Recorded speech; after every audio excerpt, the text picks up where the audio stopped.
자, 이번 시간에는 우리가 이제, 다이나믹 리스판스를 좀 알아볼 건데요. 어, 어, 그 리스판서에 대한 다이나믹 리스판스는 결국은 우리가 이제 앞전에, 배웠을 때처럼 한 시스템이 있으면 그 시스템에 입력을 넣고 그 다음에 그 시스템을 통해서 출력이 나오게 되면 이 입력과 출력의 관계를 우리가 이제 모델로 구해서 이제 그 시스템의 상태를 우리가 이제 확인할 때 주로 사용하게 되는데 이때 이제 우리가 그 출력이라고 하는 거는 입력에 기인해서 이제 출력이 나오는 거고, 그 다음에 이제 이 입력이라고 하는 거는 내가 원하는 출력을 내기 위한 그런 이제 신호를 입력을 해주는 그런 내용이라고 보시면 될 것 같아요. 그래서 이 시스템이 우리가 우선은 선형 시스템이어야 한다는 거죠. 그래서 그러면 선형 시스템이라고 하는 건 뭐냐 라고 하는 거죠. 그래서 리니어 시스템이라고 하는 선형 시스템은 그 선형 시스템의 의미를 우리가 좀 알아야 하는데, 우선은 요 입력을 우리가 u1이라는 입력을 줬어요. 그러면 출력이 y1이라는 출력이 나온다라고 하는 거죠. 그래서 입력을 내가 줬을 때 출력이 이제 나오게 되는 거죠. 그래서 그런데 내가 U2라고 하는 신호를 또 넣었어요. 여기다가 다른 신호를 넣은 거죠. 그럼 또 출력도 Y2라고 하는 신호가 이제 출력이 된다는 거죠.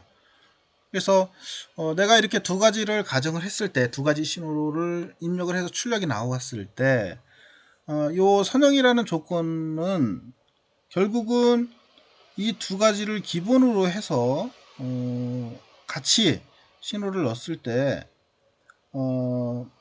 선형 시스템을 만족하는 조건이라고 하는 거는 이 두 개를 내가 이렇게 이제 어느 값을 합쳐서 두 개를 짬뽕해서 넣었어도 출력은 두 개가 합쳐져서 이제 출력이 나와야 된다는 거죠.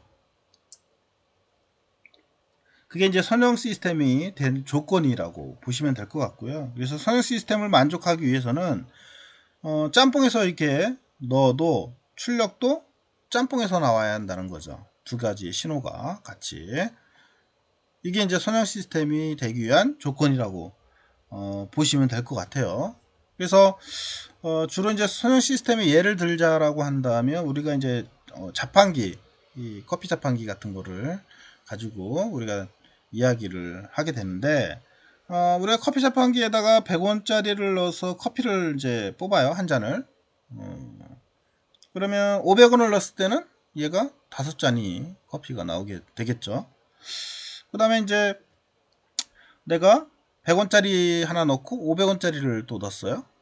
그러면 얘가 커피가 6잔이 이제 나와 주겠죠. 그래서 주로 이렇게 입력이 서로 다른 거가 들어가도 내가 원하는 그 결과가 나와줘야 한다는 거죠. 이게 이제 선형 시스템의 특징인데, 근데 이제 자판기라고 하는 거는 그 선형 시스템이 좀 깊게 얘기하면 선형 시스템이 또 아니라고 할 수도 있어요. 왜냐하면 내가 이제 50원이라고 하는 돈을 넣었어요. 그러면은 만약에 선형 시스템이라고 한다면 100원을 넣었을 때 한 잔이 나왔으니까 50원을 넣게 되면 몇 잔 나와야 돼? 반 잔이 나와야겠죠. 2분의 1 잔이. 근데 그렇지 않다는 거죠. 그래서 좀 엄밀하게 말한다면 자판기는 선형 시스템이 아닌 거죠. 그래서 이와 같이 선형 시스템이라고 하는 거는 내가 입력에 대해서 이렇게 복합적으로 신호가 들어갔을 때 합쳐져서 똑같은 결과를 출력을 해내야만 선형 시스템이라는 조건을 만족을 한다라고 하는 거죠. 그래서 요 두 가지의 시스템의 개념을 좀 알아뒀으면 좋겠고요. 두 가지의 개념을 또 우리는 이제 중첩의 원리라고도 얘기합니다. 그래서 두 가지가 각각 합쳐서 들어가면 별도로 출력도 합쳐서 나오더라 라고 하는 거죠. 자, 그러면 일례로 예를 하나 들어보겠습니다. 그래서 어쨌거나 입력을 넣고 출력이 하나가 나왔고요. 입력을 또 하나 넣고 출력이 또 이렇게 나오는 조건의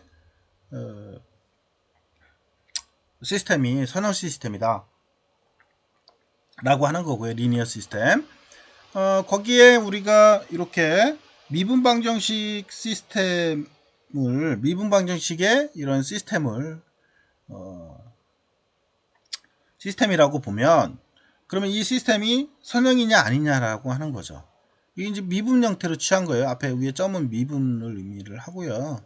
그래서 미분 형태의 시스템이라고 보시면 될 것 같고요. 그럼 이런 미분방정식 시스템이 선형이냐 아니냐라고 하는 거를 우리는 보려고 하는 거고요. 얘를 이런 조건으로 해서 했을 때 만족을 해야 한다는 거죠. 그래야 얘가 이제 선형 시스템이라고 하는 거고요. 그러면 여기다가 이제 각각 이 조건이니까 우리가 입력하고 U1이라는 입력이 있고요. 그 다음에 U2라는 입력 두 개를 합쳐서 이제 넣고요. 그 다음에 Y는 이 두 개가 합쳐진 값이 이제 나오겠죠. 그래서 입력을 넣고 이렇게 출력이 나오면 이때 우리가 요 선형 그 미분방정식의 형태로 다시 취하면 이렇게 표현할 수가 있다라고 하는 거죠. y의 미분, 그 다음에 알파1 y1, 그 다음에 알파2 y2의 미분. 이렇게 이제 시스템 방정식이 만들어져서 요것도 이제 똑같은 의미를 갖게 되겠죠.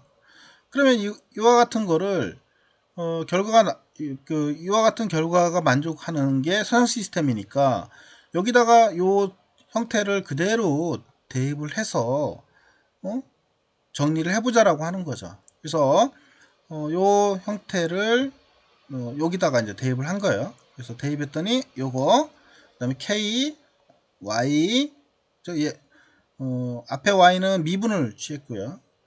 뒤에 거는 미분이 이제 없죠. 그 다음에 u는 이렇게 이제 취해질 수가 있겠죠. 그래서 요 주어진 방정식에 맞게 미분 방정식에 맞게 표현을 지금 한 거예요. 시스템 방정식에 대입을 해서 표현을 해서 정리를 해봤더니 지금 현재 뭐예요? 요 알파 1하고 알파 2하고 정리를 했어요. 얘들은 다 이쪽으로 다 보냈고요. 그랬더니 이렇게 미분 방정식의 그 시스템의 미분 방정식의 형태를 취해지게 되더라 라고 하는 거죠. 그리고 각각 개별적인 응답의 합이고 이것도 중첩의 원리가 성립이 되고 있는 것을 우리는 알 수 있겠죠. 그래서 결국은 뭐다? 요 미분 방정식의 시스템도 선형 시스템이 되는 거죠. 그래서 이와 같이 각각의 개별적인 거를 입력을 했을 때 그거를 합해 가지고 입력을 넣었을 때 이 시스템이 미분 방정식 형태를 취하더라도 선형 결과는 이와 같이 각각의 합쳐진 거하고 똑같이 나오더라. 그래서 이 시스템도 결국은 선형 시스템이 되는 거죠.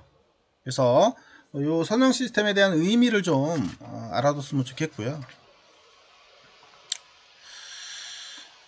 자, 그러면 우리가 시스템을 좀 알아보기 위해서 우리가 임펄스에 대한 정의를 좀 알아봤으면 좋을 것 같아요. 임펄스라고 하는 거는 우리가 여기 이제 뭐 델타 펑션이나 단위 임펄스, 유닛 임펄스를 가지고 우리가 시그널을 이제 디파인 하게 되는데, 요 임펄스라고 하는 거는 내가 원래는 이제 이렇게 표현을 많이 하죠. 이렇게 해서 시간에 대해서 이렇게 여기가 이제 0점이에요. 0점을 기점으로 해서 마이너스 쪽하고요. 그 다음에 플러스 쪽하고, 그 다음에 크기는 이제 델타 분의 1 크기 사이즈예요. 크기가.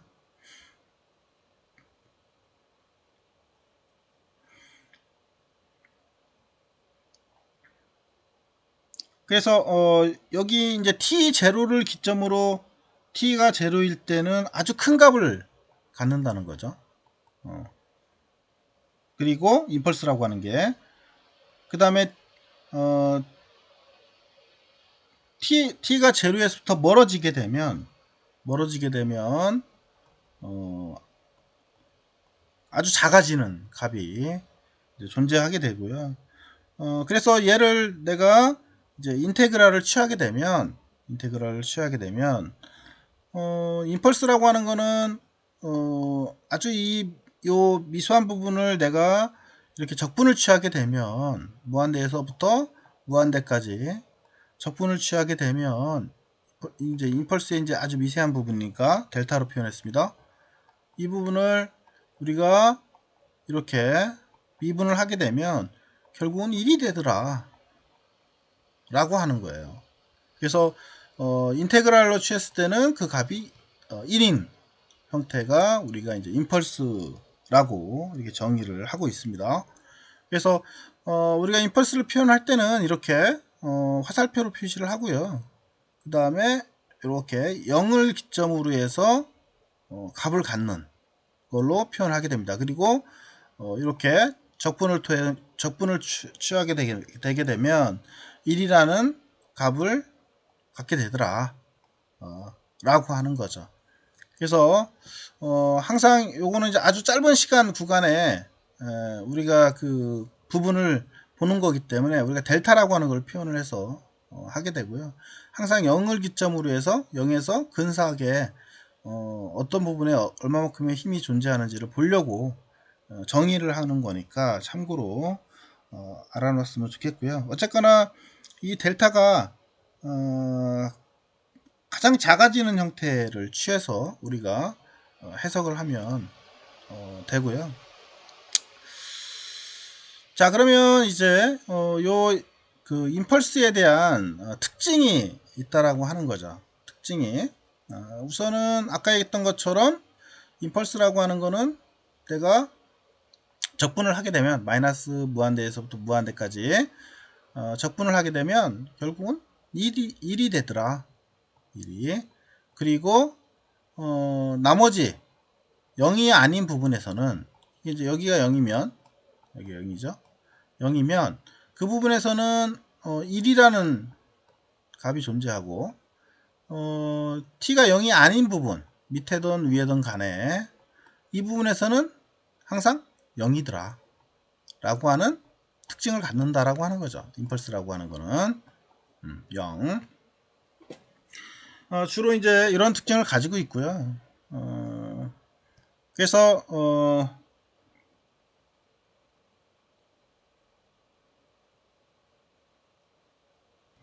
그 다음에 우리가 이제 임펄스에서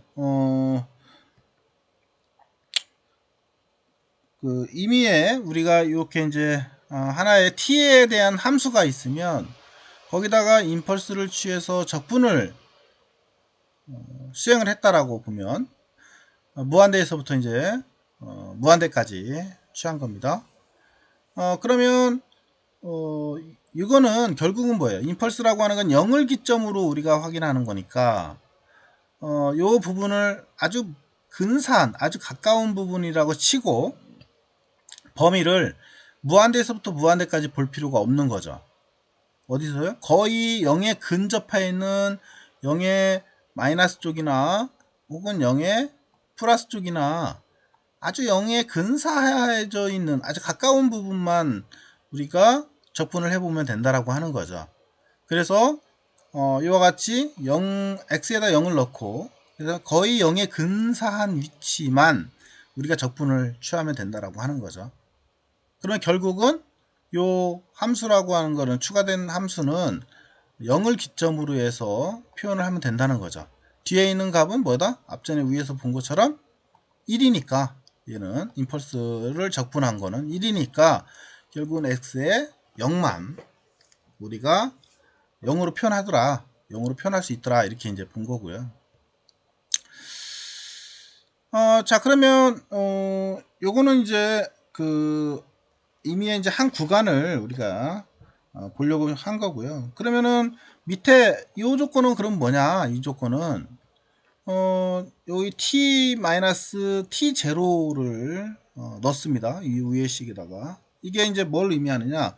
원래 임펄스라고 하는 거는, 요 임펄스라고 하는 거는 0을 기점으로 해서, 이렇게 이제 값이 존재하는 거고요. 임펄스. 근데 이제 우리가 여기다가 t에다가 그 다음에 마이너스 t0를 넣었다라고 하는 거는 결국은 뭐냐? 요 임펄스가 이동한다라고 보시면 될 것 같아요. 원래는 여기가 좌표가 이렇게 있었는데 임펄스는 내가 원하는 어디까지? t0만큼 이동한 거다. 자, 이렇게 보시면 될 것 같고요. 그래서 현재 요 임펄스가 t0만큼 이동한 상태를 표현하더라. 이렇게 이제 보시면 될 것 같아요. 그래서 결국은 뭐냐? 요거를 다시 계산을 하면 앞전에 우리가 봤던 것처럼 무한대 분의 무한대에서 무한대까지 그리고 x0가 있었고요. 그죠? 그러니까 xt 그 다음에 임펄스 t의 제로 이거를 dt로 적분을 했어요. 그러면 얘는 이제 어떻게 나오느냐? 결국은 이 t의 시점을 기준으로 해서 적분을 한 거니까 그렇죠? 적분을 한 거니까 내가 이 시점만 보면 되는 거죠. 아까는 뭐였어요? 여기가 0이었을 때는 0의 시점만 본 거잖아요. 여기서 0. 그럼 얘는 지금 t0니까 결국은 얘는 x에 뭐예요? t0 파트하고 그죠? 그 다음에 이 뒤에는 이 부분에 적분을 한 거니까 임펄스를 적분한 거니까 결국 뭐가 돼요?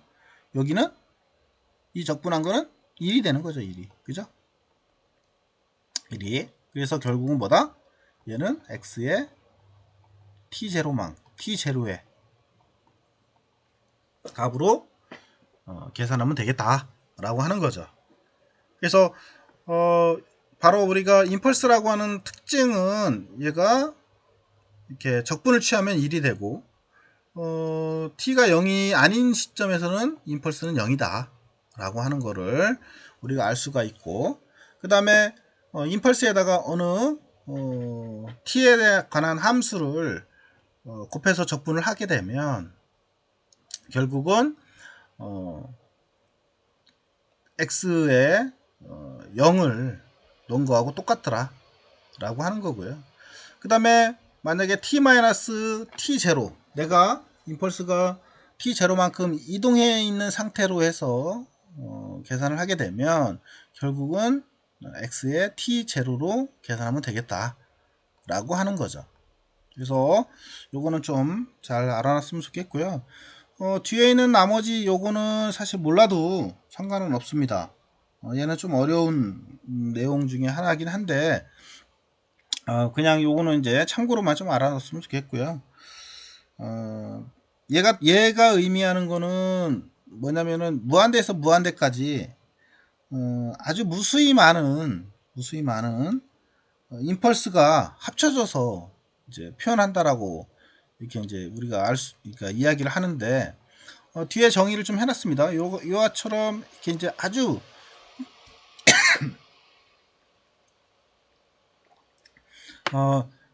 이게 어느 특정한 함수가 있으면 이렇게 함수가 있으면 지금 여기 함수가 쭉 이렇게 이제 존재합니다. 이런 식으로 존재하면 어느 델타만큼 이걸 다 쪼갠 거예요. 이렇게 다 쪼개서. 그러니까 요 델타라고 하는 거는 앞전에 우리가 여기서 살펴본 것처럼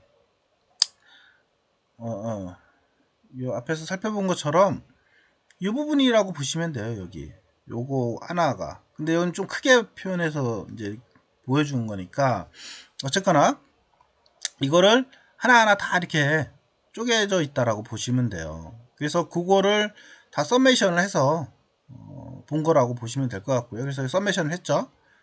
무한대에서 무한대까지. 그래서 얘에 대한 이 함수의 부분을 다 쪼개서 내가 원하는 델타 사이즈만큼 다 쪼개서 하나하나를 다 합친 거라고 보시면 될 것 같아요. 그렇게 해서 합친 내용을 정리해서 본 거고, 그래서 그거를 우리가 표현하면 이런 식으로 표현하더라 라고 하는 거고요.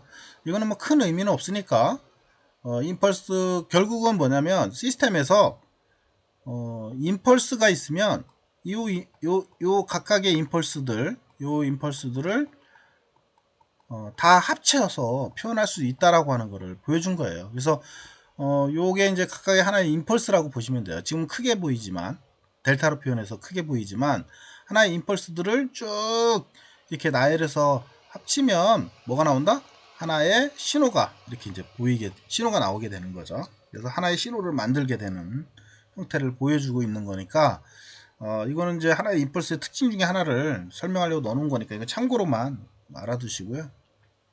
우리하고 제어 쪽에서는 뭐 이거는 우리가 쓰진 않은 거니까 넘어가도록 할게요. 자, 그러면 이제 우리가 임펄스에 대한 리스판스를 좀 알아보겠습니다. 합니다. 그래서 용어는 좀 알아둬야 할 것 같아요.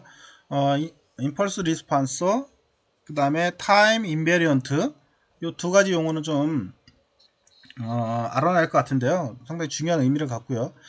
우리가 이렇게 시스템이 있으면 시스템에다가 이렇게 임펄스를 가했어요. 임펄스를 가하면 출력이 나온다는 거죠. 이렇게 이 출력이 나오는데 이 출력은 우리 이제 임펄스 리스판스다 라고 하는 거고요. 이 출력은 이 임펄스가 들어간 후에 나오게 되는 거죠. 이 전에는 여기 앞에 미리 이렇게 신호가 나올 수는 없는 거죠. 항상 뭐예요? 임펄스가 가해지고 임펄스에 응답을 해서 리스판스가 나오게 되는 거죠. 그래서 이 임펄스는 주로 우리 시스템의 초기에 얘가 이제 그 동작할 때 어떻게 동작하는지를 미리 임펄스를 줘서 출력 상태를 보고 이 시스템이 어떤 상태인지를 확인할 때도 주로 많이 사용을 하게 됩니다. 그래서 아주 임펄스 리스판스의 의미가 뭔지를 좀 알아뒀으면 좋겠어요. 그래서 임펄스를 가했을 때 출력에 그에 상하는 응답 신호를 내보내는 거를 우리 이제 임펄스 리스판스다 라고 얘기를 하면 될 것 같고, 임펄스 리스판서는 임펄스를 주기 전에는 나오는 게 아니고 임펄스를 주고 그 후에 신호가 출력돼서 그에 대한 응답을 보기 위한 거다 이렇게 보시면 될 것 같고요. 그 다음에 이제 타임 인베리언트라고 하는 용어가 있는데 이것도 상당히 중요한 의미입니다. 그래서 꼭 알아둬야 하고요. 타임 인베리언트는 시간에 따라서 주어진 시스템의 특성이 변하지 않는 거를 우리는 이제 타임 인베리언트다 이렇게 얘기를 합니다.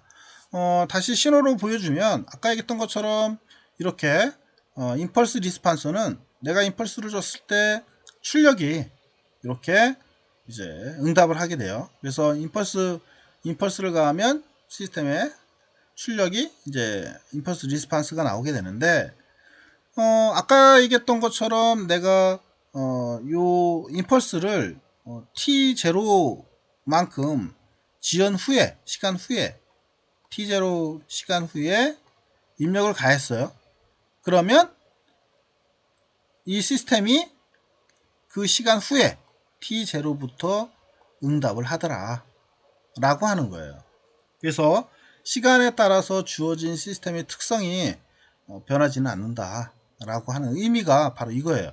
그래서 내가 입력을 했을 때 그 시점에 바로 응답을 하는 이런 형태를 갖는 거를 우리 이제 타임 인베리언트다 이렇게 정의를 하시면 좋을 것 같아요. 그래서 이 용어는 상당히 중요한 거니까 좀 알아두시고, 그래서 시간에 따라서 특성이 변하면 안 되는 거죠. 그래서 시간에 따라서 특성이 변하면 안 되기 때문에 주로 이제 특성이 변하지 않기 때문에 우리가 이제 주로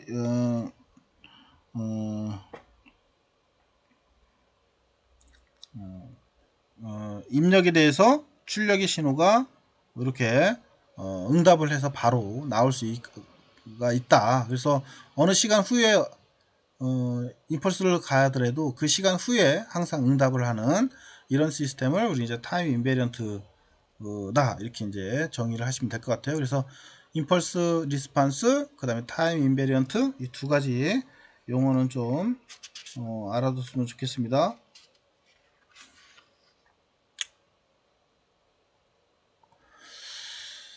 자, 그 다음에 우리가 컨볼루션 인테그랄에서 LTI 시스템이라는 게 있습니다. LTI 시스템. LTI는 리니어 타임 인베리언트 시스템이라는 용어의 약자예요. 그래서 앞전에 리니어 시스템, 선형 시스템이라고 하는 거는 설명을 드렸었고, 그 다음에 타임 인베리언트 시스템이라고, 타임 인베리언트에 대한 의미도 설명을 드렸어요. 그래서 결국은 선형 시스템이고, 그 다음에 타임 인베리언트한 시스템이다 이렇게 보시면 될 것 같고요. 임펄스 리스판스에 대한 의미를 좀 다시 한번 정리해 놨습니다. 이것도 앞전에 설명한 거긴 하지만, 그래서 T0의 특정 순간이죠. T0의 임펄스 함수가 인가되어서 나오는 시스템의 응답을 우리는 이제 임펄스 리스판스다 이렇게 정의하시면 될 것 같아요. 특정 순간에 임펄스 함수가 인가되어 나오는 시스템, 그 다음에 시스템의 입출력 동작의 특성에 대한 통찰력을 제공한다. 말이 좀 그렇긴 하지만 어쨌거나 시스템의 입출력 동작의 특성을 이 임펄스를 가해서 우리가 확인할 수 있다 라고 하는 것을 의미합니다. 그래서 어떤 시스템에 얘가 뭐 문제가 있는지 없는지, 아니면 어떤 특성을 갖고 있는지, 뭐 선형인지 아닌지 이런 거를 알기 위해서 바로 이렇게 임펄스를 가해 보면 내가 이 시스템의 상태를 우리가 알 수 있다. 뭐 이런 내용이에요. 자, 그 다음에 리니어 타임 인베리언트의 입출력 관계를 이제 정의를 한 거고요. 입력이 XT고, 그 다음에 시스템이 있어요. 이게 이제 LTI 시스템, 리니어 타임 인베리언트 시스템이고요. 그 다음에 YT는 이제 출력이에요. 그러면 여기서 입력하고 HT라고 하는 거는 임펄스 응답에 관련된 내용이라고 보시면 돼요. 임펄스 응답 HT와 두 개 컨볼루션을 하면 컨볼루션 적분으로 표현해서 우리가 이 시스템의 관계를 우리가 이제 확인한다는 거고요.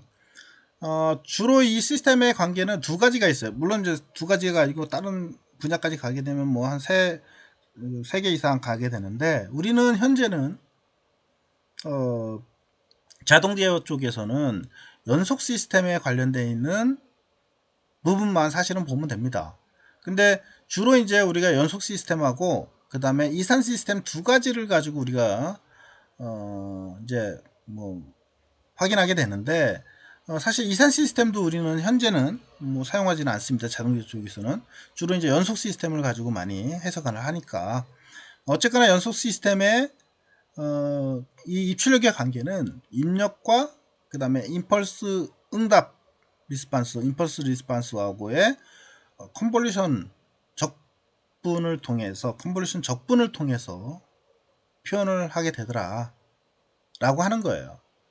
연속 시스템일 때. 그 다음 이산 시스템일 때는 그러면 어떻게 하느냐, 입력과 임펄스 응답과의 컨볼루션 합으로 표현을 해서 우리가 입출력 관계를 표현하더라 라고 하는 거고요. 그래서 요거의 의미를 좀 알아뒀으면 좋겠습니다. 그래서 입력과 임펄스 응답 간의 컨볼루션을 통해서 컨볼루션 적분을 통해서 우리가 입출력 관계 그 선형 타임 인베리언트 시스템의 입출력 관계를 표현을 하더라. 이렇게 정의를 하시면 될 것 같고요. 컨볼루션은 뒤에서 또 다시 나오게 될 겁니다. 그래서 그때 다시 살펴보도록 그렇게 할게요. 자, 오늘은 여기까지 하고요. 다음 시간에 더 연달아서 우리가 리니어 타임 인베리언트 시스템에 좀 더 구체적으로 좀 더 살펴보도록 그렇게 하겠습니다. 자, 오늘은 여기까지 했고요. 모두 수고하셨습니다. 내용이 조금 어려워지고 있는데요. 반복해서 학습할 수 있었으면 좋겠습니다. 다음 시간에 보도록 하겠습니다. 수고했습니다.